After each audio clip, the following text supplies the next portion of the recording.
I think this is a first of many Tory candidates or MPs that are actually spoken to me privately. Lee is the first one. I think that would ignite a long trail of really disgruntled, disaffected Tories coming over to Reform UK. I'm in discussion with a load of Tories, MPs, and from senior cabinet ministers. I'm meeting one tomorrow morning. They are very scared of Reform UK because we are definitely got the popular opinion. If you could start with your name and your title for me. Yeah, you know that already, but my name is Howard Cox. I'm the founder of Fairfield UK First, that sort of thing, but I'm also the London mayoral candidate for Reform UK. So talk to me today about Lee Anderson. Yeah. So how are you pleased that he's joining the party? Well, I'm pleased that I think this is a first of many Tory candidates or MPs that are actually spoken to me privately. They support Reform UK's policies and they're on the verge of coming over. Watch this space.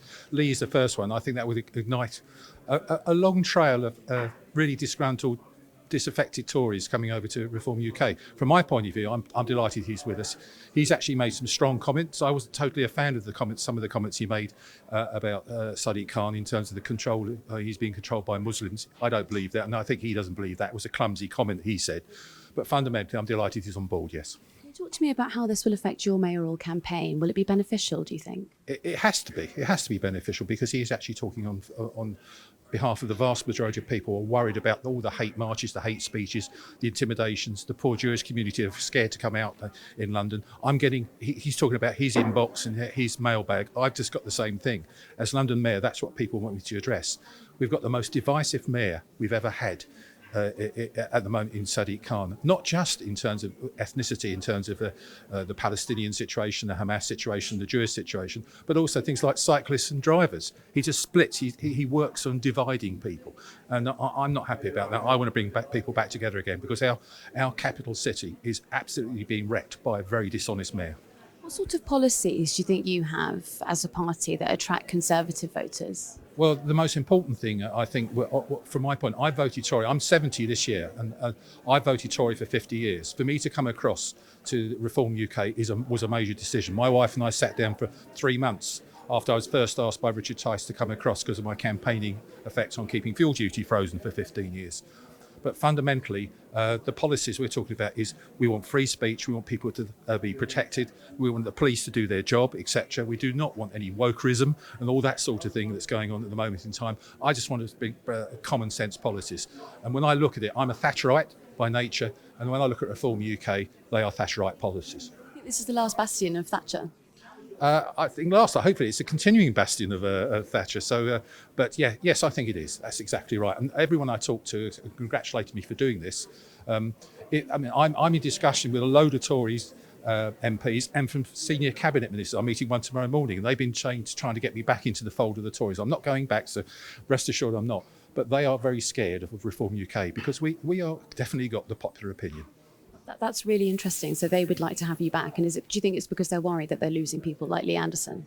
Absolutely. I've been in discussions with, as I say, some senior cabinet ministers, and I think right from the top, that order's gone down to get me back into the Tory party. I was never a member of the Tory party, by the way, but because I was working with people, some great backbench MP, people like Robert Halfon MP, who's Minister for Scholarship, Apprenticeships and Skills. He was also Mr Fairfield UK in Parliament for 14 years with me. We managed to keep fuel duty frozen. And I've got some very senior people saying to me, come on, Hal, come back to us. But I can't, because this is a party that they represent is Tory in name only. One similarity with the Reclaim Party was Andrew Bridgen took the whip with Reclaim and he sat in Parliament. He's now left that party. There is a concern that Lee Anderson could do the same. He could join Parliament and then he could defect just when you need him. Do you have any concerns about that? I don't have any concerns with that. As we listened just now in the press conference, he's a man of principle, and you can see he's an angry man. He's an angry about he wants Britain back in. He wants to see his country back again in the way it should be. We want a safe country. We want a prosperous country. Those are the sorts of things I stand upon, and he stands upon. I don't see him actually defecting ever again.